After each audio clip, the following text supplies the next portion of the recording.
मुंबई देश के अर्थव्यवस्था की रीढ़ की हड्डी है, इसलिए इसे भारत की आर्थिक राजधानी कहा जाता है। देश के बड़े बड़े बिजनेस एंटरप्रेन्योर से लेके रेप्यूटेड कॉर्पोरेट ऑफिसेज के हेडक्वार्टर्स यहाँ पे लोकेटेड हैं। लेकिन मुंबई ये लैंडलॉक सिटी है, इसलिए इसका फर्दर एक्सपेंशन पॉसिबल नहीं है। 22 किलोमीटर लंबा अटल सेतु, जिसे मुंबई ट्रांस हार्बर लिंक कहा जाता है, मुंबई को नवी मुंबई से जोड़ता है। इसी के मद्देनजर महाराष्ट्र सरकार ने निर्माणाधीन नवी मुंबई इंटरनेशनल एयरपोर्ट के करीब रायगढ़ डिस्ट्रिक्ट में तीसरी मुंबई तैयार करने का फैसला किया है, जो मुंबई से 3 गुना बड़ा होगा।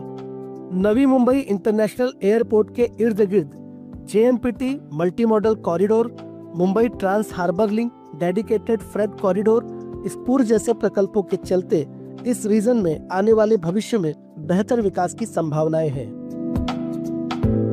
नवी मुंबई इंटरनेशनल एयरपोर्ट के आसपास अनप्लान्ड डेवलपमेंट को रोकने के लिए 2013 में नैना प्रोजेक्ट की घोषणा की गई थी। नैना का मतलब Navi Mumbai airport influence notified area.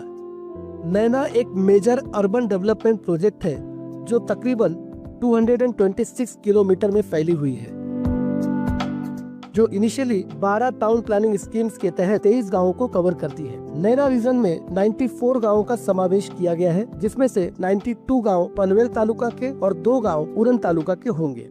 इसका उद्देश्य नवी मुंबई इंटरनेशनल एयरपोर्ट के आसपास के कुल 94 गांवों को modern well equipped infrastructure provide करना है। सिडको ने इस प्रोजेक्ट के लिए 6 वर्षों की निर्माण अवधि को मंजूरी दी है। सिडको ने 2550 करोड़ के सड़क निर्माण कार्य शुरू कर दिए हैं और 5000 करोड़ के टेंडर पाइपलाइन में हैं।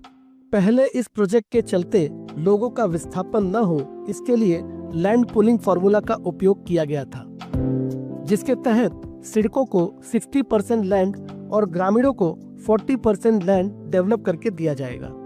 हालांकि अब यहाँ के ग्रामीण इस फॉर्मूले को खत्म करने की मांग कर रहे हैं। इसके बजाय उचित कंपनसेशन के साथ लैंड एक्विजिशन करने और डेवलपमेंट के लिए unified development control and promotion regulations यानी UDCPR को फॉलो करने की मांग कर रहे हैं, जो वर्तमान में MMR रीजन के प्रोजेक्ट को कंट्रोल करता है। जब तक लोकल स्टेक होल्डर्स की मांगों का समाधान नहीं हो जाता, तब तक इस एम्बिशियस प्रोजेक्ट पर प्रोग्रेस अनसर्टेन है। तीसरी मुंबई का निर्माण उरण, पेड़, पनवेल के 124 गांव में किया जाएगा, जिसका कुल क्षेत्रफल करीबन 323.44 वर्ग किलोमीटर होने की आशंका है। इस तीसरी मुंबई का ऑफिशियल नेम है कर्नाला साई चिरनेर न्यू टाउन। तीसरी मुंबई के निर्माण की जिम्मेदारी MMRDA को दी गई है, जिसके चेयरमैन महाराष्ट्र के मुख्यमंत्री हैं। इस नए शहर के निर्माण का प्लान पहली बार 2013 में आउटलाइन किया गया था। आने वाले दिनों में इसे देश के बिजनेस कैपिटल और टेक हब के रूप में देखा जा रहा है, जिसमें देश के 65% डेटा सेंटर यहाँ स्थित होने का अनुमान है, जिसमें ग्रीन जोन, फॉरेस्ट जोन और इको सेंसिटिव जोन का भी समावेश होगा। थर्ड मुंबई का निर्माण नेक्स्ट जनरेशन सिटी के तर्ज पर होगा, जिसमें 62% ओपन स्पेसेस रखने की बात कही जा रही है। पर्यावरण को नुकसान पहुंचाने वाले किसी भी इंडस्ट्री को अनुमति नहीं दी जाएगी। तीसरी मुंबई में IT park, logistic park, hitech industry, IT business का समावेश होगा। तीसरी मुंबई महाराष्ट्र सरकार के रोड मैप का केंद्र है, जिसके तहत महाराष्ट्र सरकार बिजनेस एंटरप्रेन्योर्स के साथ मिलकर 2029 तक महाराष्ट्र को देश की पहली $1 ट्रिलियन सब नेशनल इकोनॉमी बनाना चाहती है, जो भारत के विकास के लिए नीति आयोग के दृष्टिकोण के अनुरूप है। MMRDA और वर्ल्ड इकोनॉमिक फोरम ने थर्ड मुंबई में इकोनॉमिक ग्रोथ को बढ़ावा देने के लिए सितंबर 2024 में एक मेमोरेंडम साइन किया है।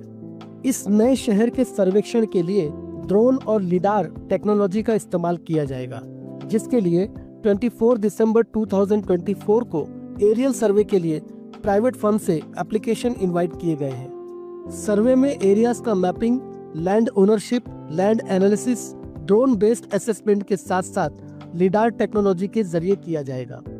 MMRDA एरियल सर्वे करने, ग्राउंड वेरिफिकेशन और ज्योग्राफिक इंफॉर्मेशन सिस्टम यानी GIS बेस्ड मैप के साथ साथ लैंड ओनर्स का डेटा कलेक्ट करने के लिए एक कंसल्टेंट नियुक्त करेगा।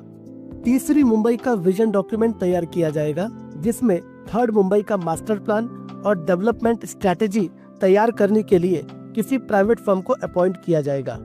इस डिटेल्ड मास्टर प्लान के अगस्त 2026 तक पूरा होने की उम्मीद है। इस तीसरी मुंबई के निर्माण कार्य को लेकर आपकी क्या राय है, कमेंट बॉक्स में कमेंट करके अवश्य बताएं। आज के लिए इतना ही। अगर हमारा वीडियो पसंद आया हो तो प्लीज वीडियो को लाइक करें, चैनल को सब्सक्राइब करें। आपका ये हौसला अफजाई हमें ऐसे ही इंफॉर्मेटिव वीडियोस लाने के लिए प्रेरित करता है। जय हिंद, वंदे भारत।